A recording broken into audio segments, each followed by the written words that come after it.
খোৱাং বিধানসভা সমষ্টিত দিহিং নদীৰ কেইবাটাও ৰিং বান্ধ ভাঙি যোৱাৰ কাৰণে বহুত মানুহ বানপানীত আক্ৰান্ত হৈছে।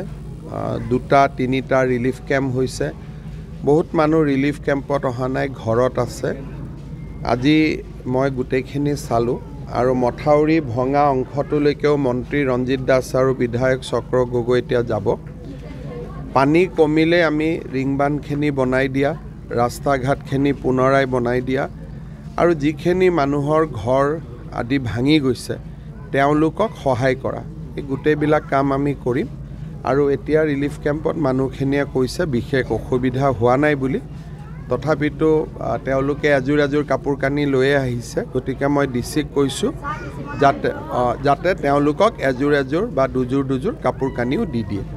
যিটো ঐতিহাসিক মথাউৰি খোৱাং শিৱসাগৰলৈকে সংযোগ আছে, মথাউৰিটো বহুদিন পানী বাগৰিছে। আচলতে পানী বহুদিন উঠা নাছিল কাৰণে তেনেকৈ ভবা নাছিলে যে ভাঙিব বুলি। আৰু এই বান্ধকেইটা জলসম্পদ বিভাগে বনোৱা নহয়, বিভিন্ন সময়ত DRDAৰ পৰা বনোৱা। গতিকে তাৰ স্পেচিফিকেশ্যনবিলাকো ভাল নাছিলে। এইবাৰ যিহেতু জলসম্পদ বিভাগে বনাব, গতিকে আমি অলপ ডাঙৰ দীঘল ভাল কৰি মথাউৰিখিনি বনাই দিম।